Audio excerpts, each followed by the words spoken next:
driving something and you're overtaking, you're outbraking people, you're being successful, you just want more of it. What we're trying to do isn't natural. Getting an 8-year-old young man or young lady to do 60 mile an hour, an inch off the floor, isn't a natural position, you know. A lot of people sort of have referred to, you know, racing's a drug, and I get it, you know. Once you get that buzz, I think it's very, very difficult to walk away from it.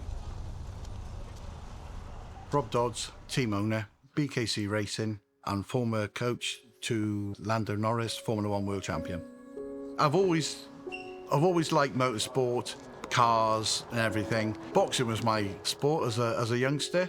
Didn't have the opportunity to go karting. When I moved down to this area some 40 years ago, that was on offer. So I tried the karting, loved it. Quite an easy sport to get into and is well supported locally. Got myself a kart, started racing. It has been described as a hobby that got out of control.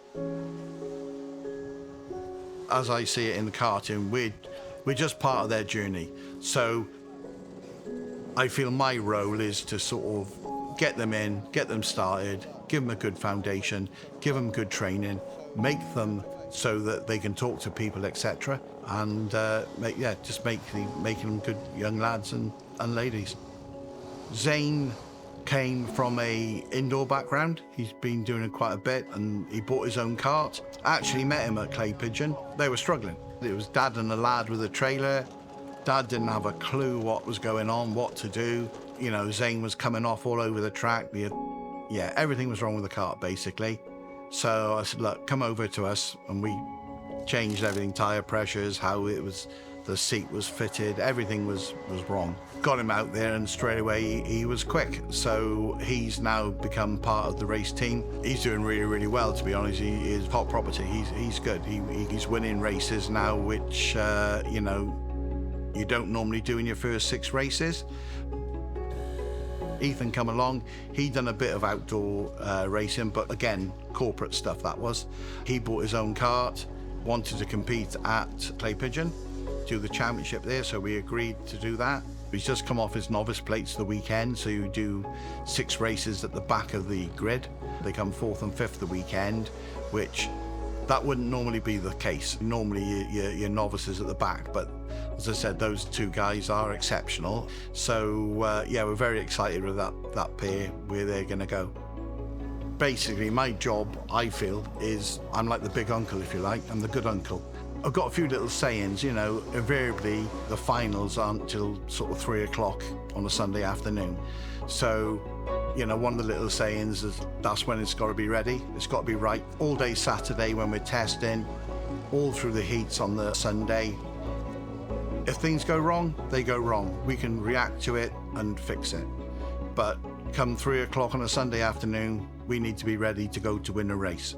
And that's it. So they get to know, he wants to win as much as I do. Going back, say, sort of 10, 15 years ago, there's probably, in the whole country, there's probably only 1 or 2 girl drivers. That was it. And you certainly wouldn't see any of them on a national stage. Whereas now, there's always 2 or 3 girls at least. And I know that's only 2 or 3, but if you bear in mind there was none 10 years ago, it's quite a big increase, and it's not just at one track. Most tracks now, there's always girls racing, and I think it's great.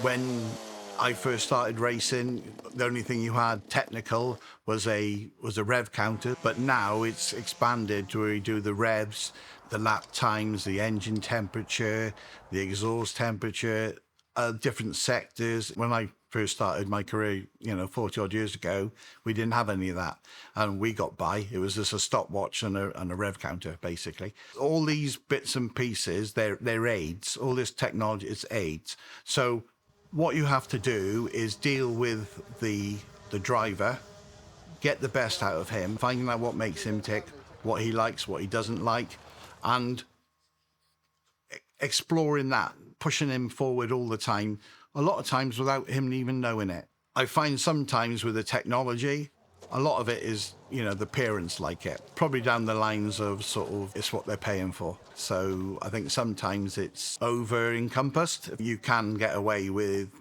quite a lot of basics, really. Going back probably 10 years ago, 10, 12 years ago, there probably wasn't any full-time mechanics.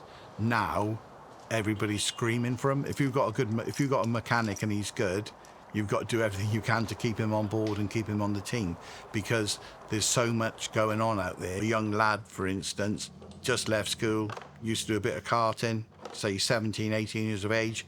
He can be working now all over the world every weekend, earning good money and seeing part of the world and doing something that he's passionate about. I remember, like, last year we went over to Le Mans, the 24-hour race.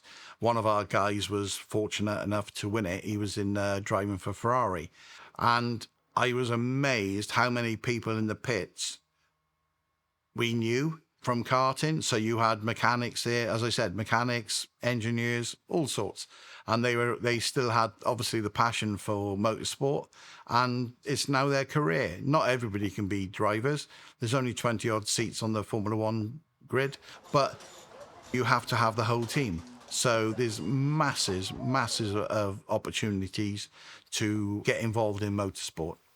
I'll quite often see the dad and the lad, and I'll go along and give them a few tips. And, I just want everybody enjoying the sport, because it is a really, really good sport on alone, and it's good for parents and siblings to be doing something together.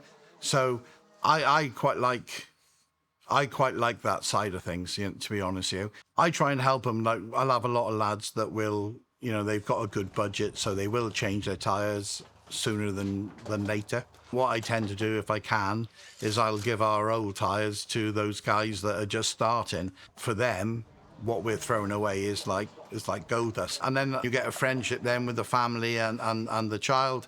And before you know it, that they're usually knocking on the door saying, look, they appreciate what we've done and they want to be part of the team or associated with the team. A lot of clubs now limit how many tyres you can use a season. So that helps people with a lower budget. But if you go to some tracks, yes, they'll be running with every meeting a set of tyres.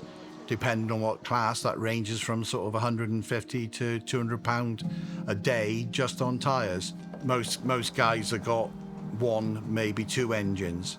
Well, there's always going to be that person or team that are going to have 4 or 5 engines. So it makes it all very difficult. All these engines these days are very, very competitive. They're very close. If all of a sudden somebody's going a second a lap quicker than anybody else, there's always a big question, why?